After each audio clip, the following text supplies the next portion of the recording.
This yesterday, and my heart just dropped. This is in Vilano Beach. That home literally toppled into the ocean. And now we are getting a live look at the damage from Channel 4's Allyson Henning. Allyson, you know, I know that because of Hurricane Matthew that some of these homes are uninhabitable. Do we know yet whether or not anybody actually lived there?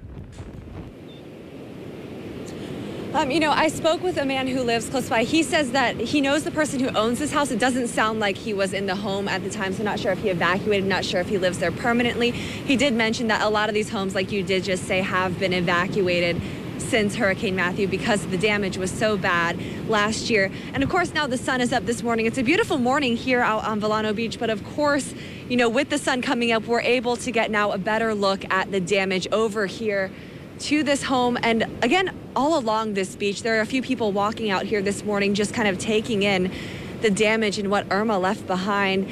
You can see this home that really just slid down. The neighbors said that it was on stilts, sort of, and you know, the neighbor here built this bulkhead that we're standing on right now after Hurricane Matthew, after he suffered extreme damage to his home last year. He built this bulkhead, and you know, the way it's kind of angled right here, he mentioned that the waves yesterday, the day before, were really just slamming into this area and may have had something to do with how big it was over here getting into this area and causing this erosion over here to my right.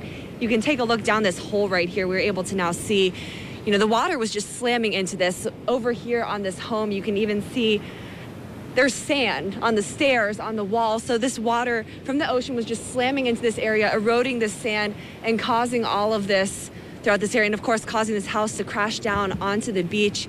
So yeah, no, neighbors I spoke with are just very, very sad to see this happening just not even a year later from Matthew, and just the recovery still obviously hasn't even been completed from last year, and now they're just dealing with this. So, Allyson, I remember from last year with Hurricane Matthew, I mean, there were some parts of A1A there. You couldn't even drive down to get further, you know, down to Vilano Beach. Have you noticed, I mean, was it easy to get down there this morning in terms of the road, since some people may try to take A1A to get home? And also, any other damage? I saw, you know, kind of behind you there that it looks like there was quite a bit of beach erosion. Any other damage to homes that you've been able to see? Jen, well, when we were driving in down A1A, it wasn't difficult to get in, but we did just take a drive about 10 minutes ago further down this direction, and there was a lot of debris on the side of the roads. It looks like folks have been kind of pushing the damage, the wood, pieces of homes off to the side of the road. So the road is clear out here, but there is a lot more damage to these homes. You know, you could see it from the A1A. You could see, you know, shingles. You could see pieces of the side of homes just completely torn off.